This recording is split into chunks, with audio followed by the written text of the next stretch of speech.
Oh, February 19 is when you arrived.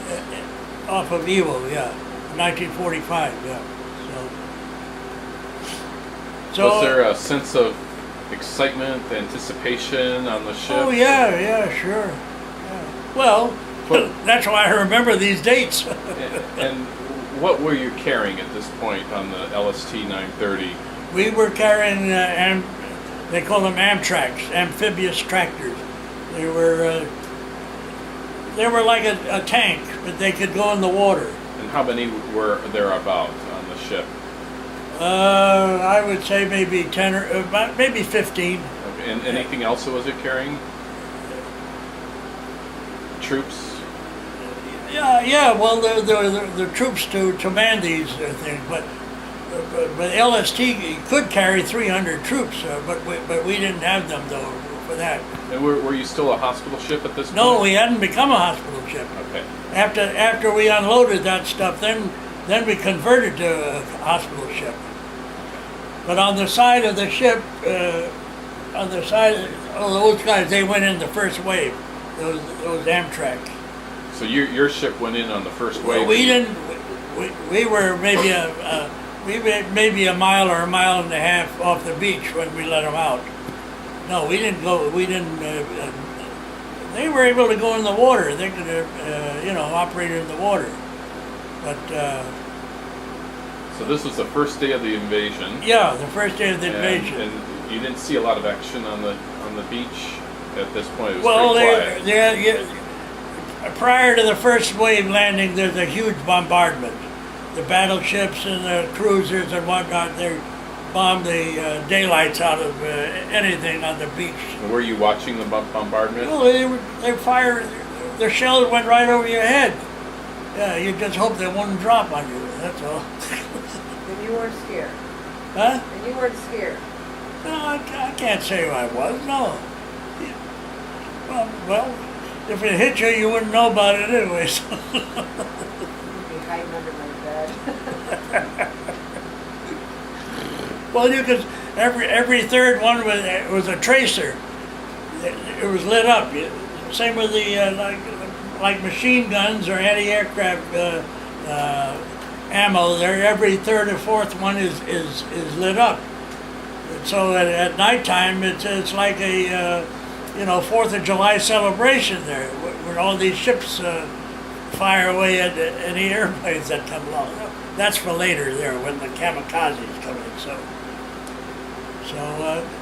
they had this, all these invasions, Normandy or any of them, they had the huge invasion there. They pulverized the landing area where the guys at the beach, where the first guys are going to go in there, and then after, it just stops like that.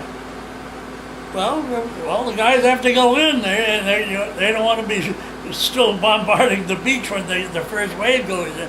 But it's like a deathly silence there, all right after, when they quit the thing there. So then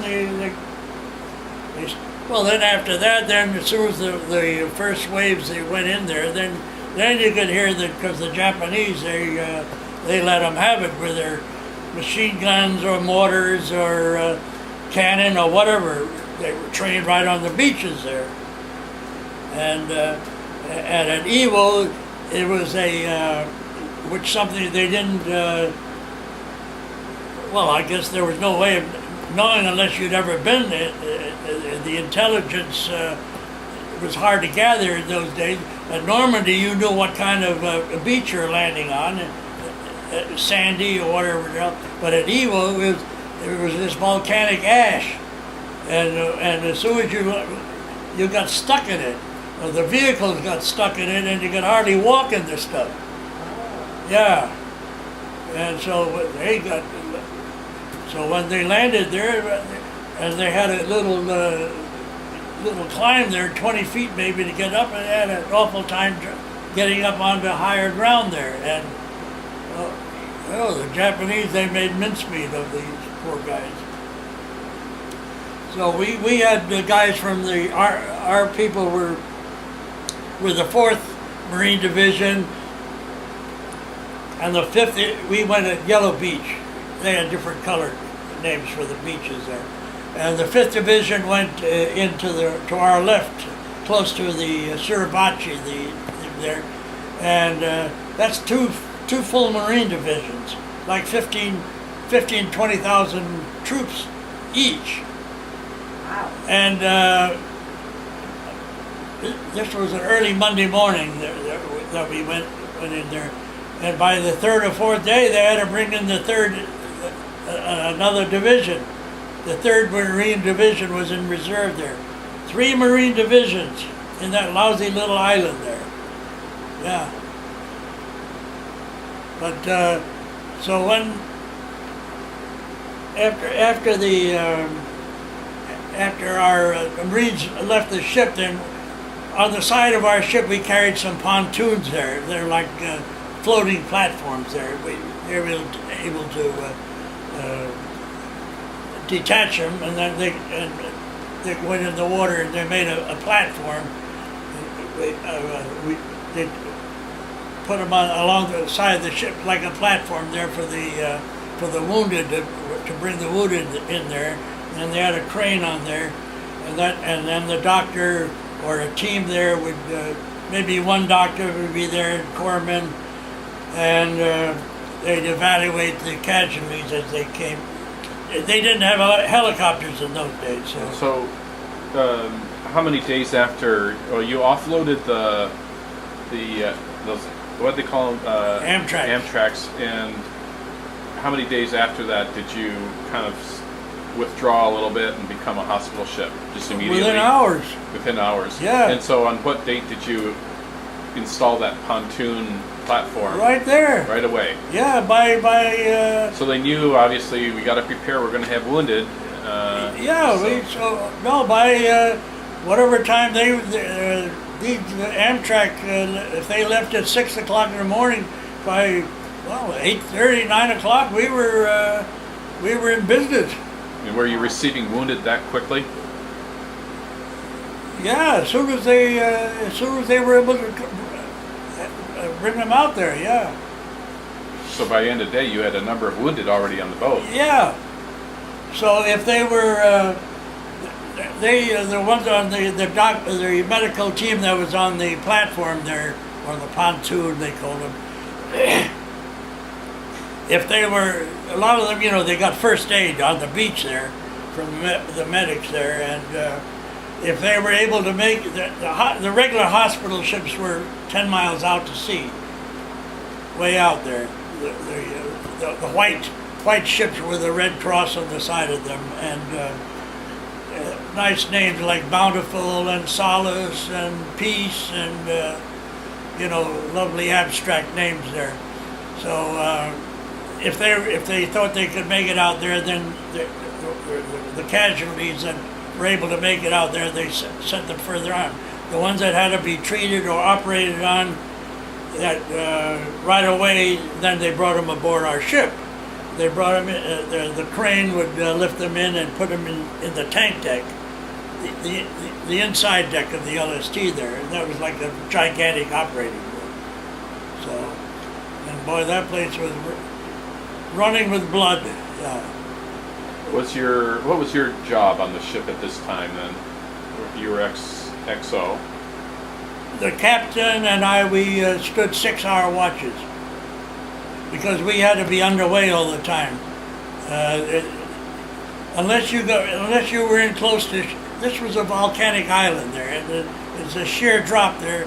And if you're more than a quarter of a mile out, the anchor chain wouldn't reach the ground. So yeah, we had to we were underway all the time. But with the wind and the currents there, it was hard to keep your position all the time. So the captain, he said, all right, he called me Swede. All right, Swede, you and we'll stand 6-hour watches. he had 6 hours, you had 6 hours. Yeah. Okay. Yeah. But they're a regular officer of the deck also there. So you were one of the co-leaders of the ship. Yeah, I was there number 2. Yeah. Yeah, right. So. Wow. And what kind of stuff were you doing? Navigating? Were you? You been there? Yeah. I mean, what? Well, we were underway all the time, but we were, in order to keep moving, we had, every once in a while we had to say, okay, well, there are 2 engines, so of course, so all ahead 1/3, for a little bit, and then all stop, and then the next thing you know, you're back where you were because. And the pontoon was lashed to the side, so it went along with you then. It went along with us, right? Yeah. No, it's in there in the log there. Detached pontoon. We had two on each side that we carried them all the way from Pearl Harbor. So, I mean. When they were on, you couldn't see the big letter H on the side of the ship there. So, but like I said, we were there 9 days, and we processed 3,500 casualties. I assume some of them didn't make it. They probably passed away right on the boat. That's right. Yeah, and I guess some of them were dead by the time they brought us. They were by the time they arrived at our ship too. Did you have a morgue then on the boat? Put all the dead bodies? No, we didn't. They had other ways of disposing of that. We didn't have to do that. I'm sure they were buried at sea. Some of them. Oh, really? Yeah. But we didn't do that though. I mean, somebody else. They were. If that was the case, then they transferred to some other one. You were there during the whole invasion, or did you leave before the island had been secured? No, we left after 9 days. The first 9 days. It took a couple months to get it secured, didn't it? 1 month. 1 month. Yeah. Okay. Like her uncle, he was killed on the last day. Yeah. So you didn't have him on your ship. You were gone. No, we were gone. Yeah. No, we had. The landing at Iwo landing was February 19, and Okinawa was scheduled for April the 1st. So that's what, 6 weeks? So we were there 9 days, and we went back to Saipan to the Philippines, and then we loaded up in the Philippines for to go to the Okinawa landing. So, but that's another story. But. That Iwo was a bloodbath. But they talk about that we've lost 3,000 troops there in Iraq in what, 3 or 4 years? Lost that many in Normandy in 1 day there at the Normandy invasion. Okay, just those 9 days that you were here. Yeah, but those 3,500 that we had, that was casualties. That wasn't. But there were 6,000 killed at Iwo. 6,000 killed and 16,000 wounded in that 30-day period at Iwo. And they were all Marines. Yeah, well, a few Navy, but there weren't any Army there in that operation. But the Marines now they used Navy doctors, Navy chaplains, Navy medics. They didn't have their own, so when you signed up in the medical corps in the Navy, you might get stuck with the Marines. Were you impressed with what you saw of the corpsmen and all the work they did? Was that? Oh yeah. Talk about that a minute. Anything you remember or saw about what they did that impressed you? I don't like blood. Me neither. I must take after you. And they just worked in the middle of it. Yeah, they worked through it, yeah. Did you know any of them? Of the corpsmen? Yeah, I do. Well, they weren't really part of ship's company, so, but yeah, you get to, And they worked hard. sure, during that time. But then when you were away from, when they were away from the, from the war area there, they were on vacation because they didn't have to stand watches or anything like that. The same with there were 4 doctors there: O'Brien, Bailey, Watson, and Peterson. So O'Brien was. There was only 4 doctors? That we had, yeah, 4 doctors and 30 corpsmen, 30 enlisted men. You know, like nurses or medics or whatever. Yeah. They did work hard. Yeah, well, there were 3 other ships that had similar duty, but I think we handled more than as many as all the others put together. Well, they claimed there were 7,000 in the first 9 or 10 days, and I know we had 3,500, so we must have had half of it. Well, I know because it was hard to keep your position there off the beach, off your regular beach there, and if you don't get back into your assigned spot there, well then they bring the wounded out. They came to my ship. So there's just one other ship. There were 4 ships. Four ships. Four of them doing that. Yeah. So during this time, they were able to get to the top of Mount Suribachi. Tell us about when did that happen and how? Well, so about let's see, the landing was on the 19th of February. Yeah. So yeah, Washington's birthday is 22nd. Yeah, 23rd. 23rd, and a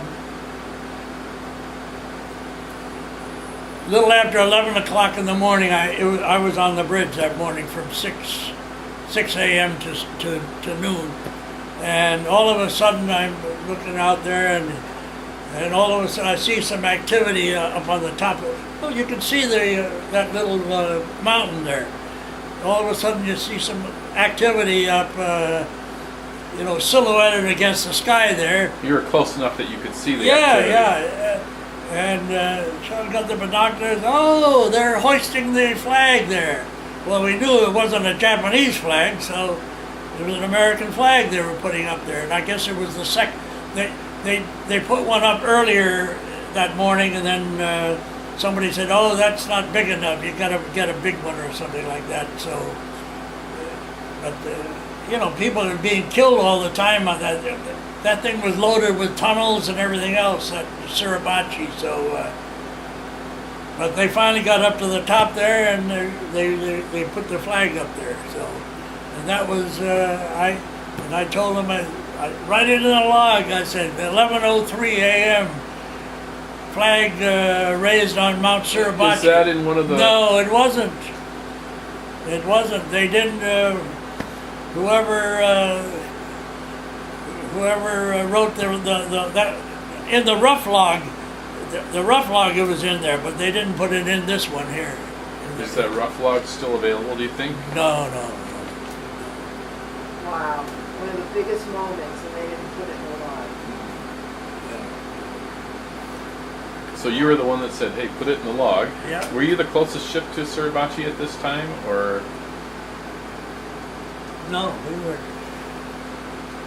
No, there were ships that were closer.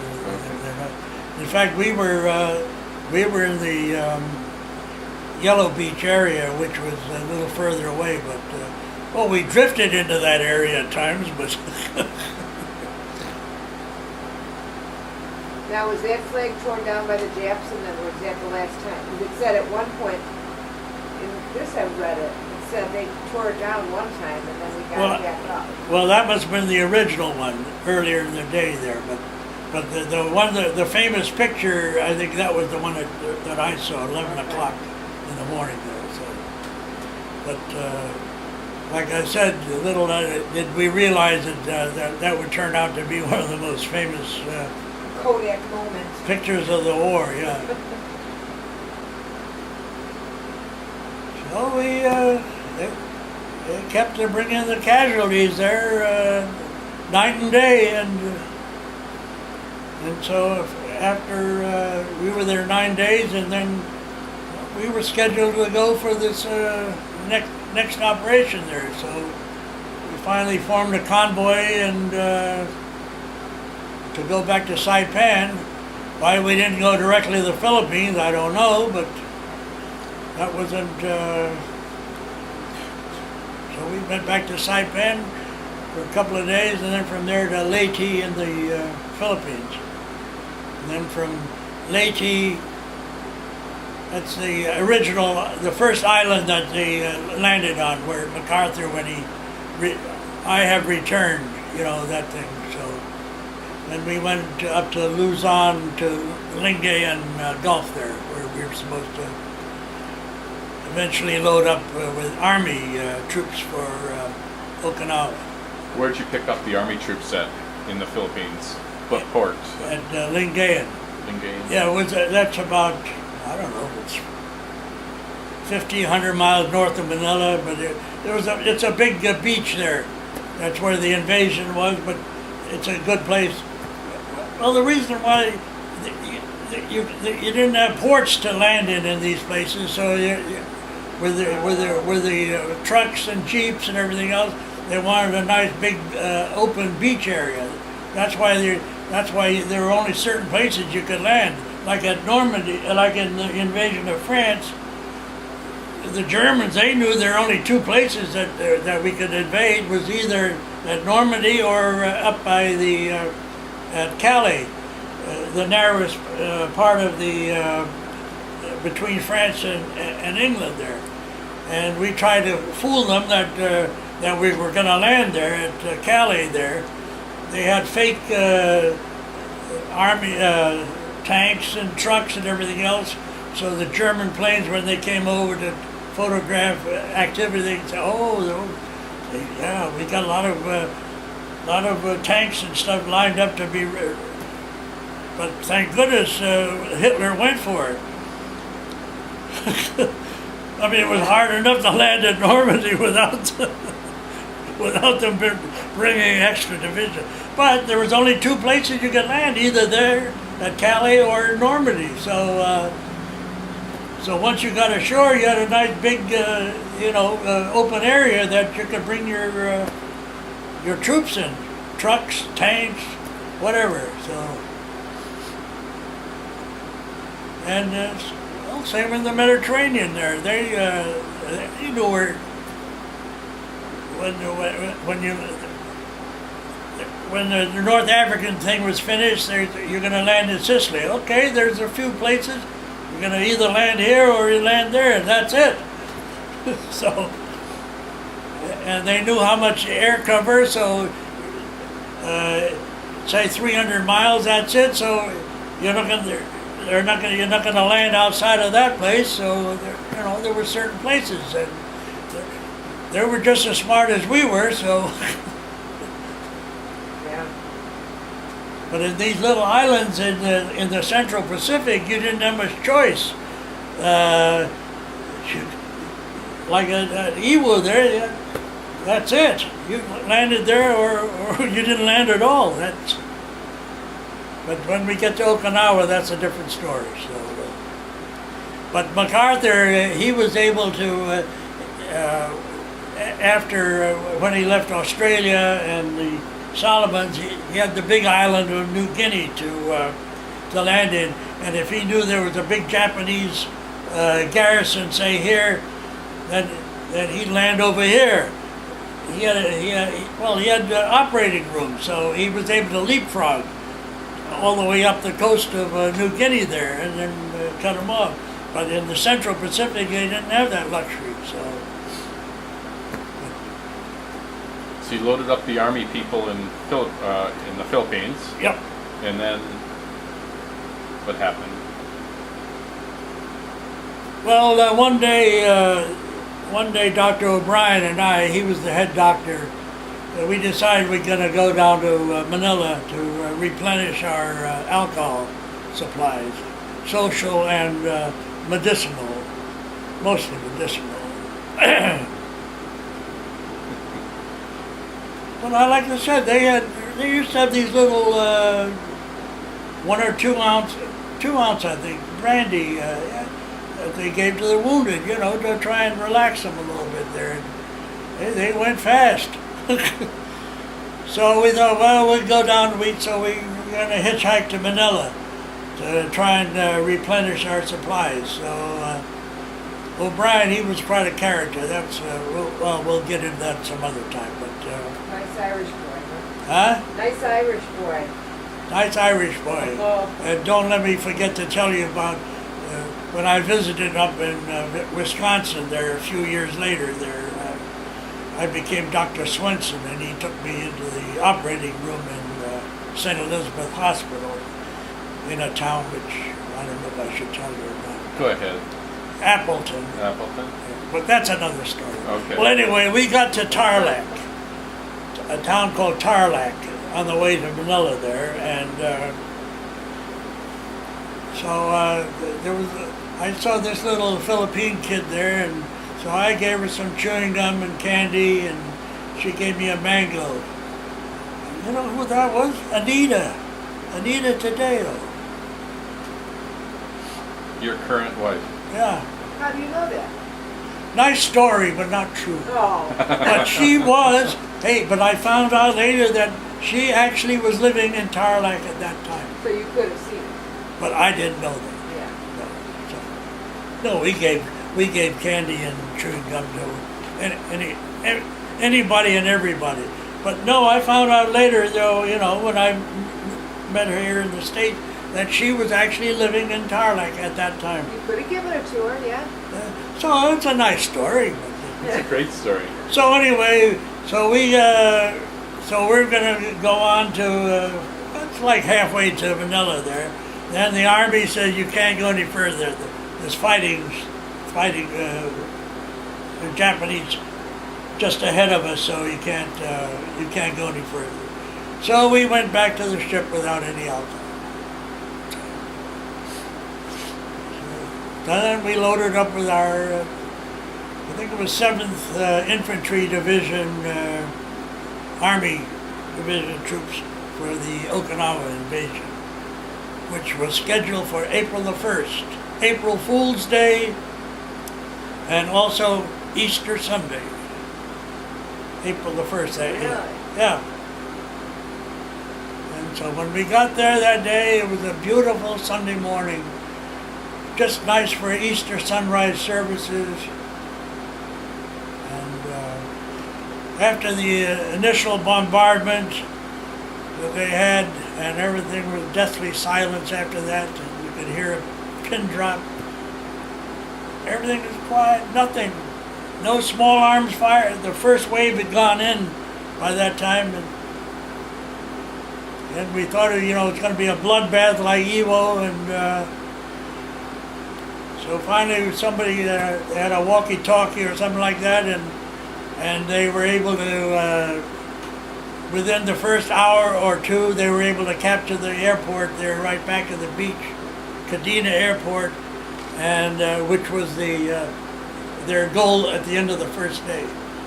And the Japanese had withdrawn. There was no resistance at the landing. Yeah. So did you go right up to the beach and unload, or did you? No, we had the same deal, the Amtrak again. Yeah, same deal, the Amtraks. And then we took our station there waiting for the wounded, and there weren't any.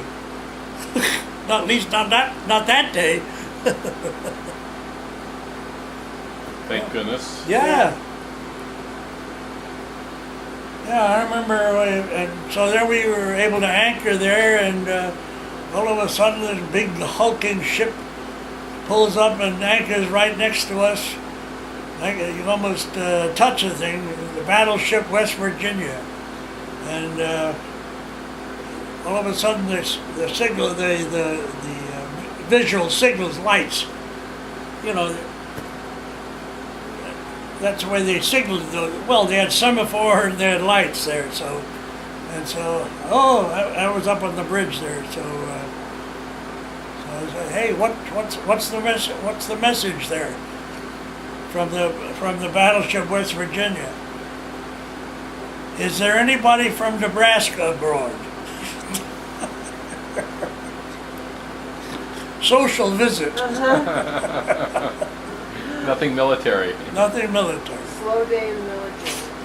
Hey, that was like, It's nice. 8:39 in the morning there, right? So, One of those stories that amidst all the danger and invasion, there's a question, is there anyone from Nebraska? yeah.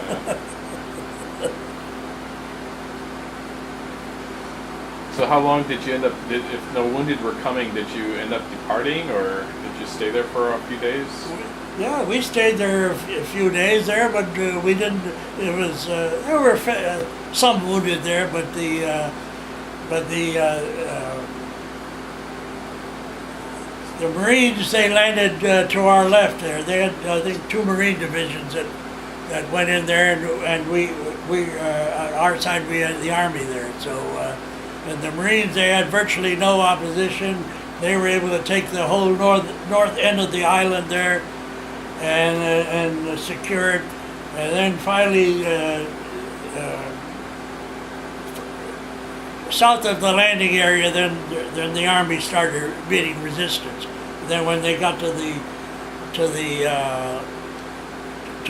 real lower end of the south end of the island, then it was really tough going there. But then about the 3rd or 4th day, then the suicide planes started coming in, the kamikaze. So.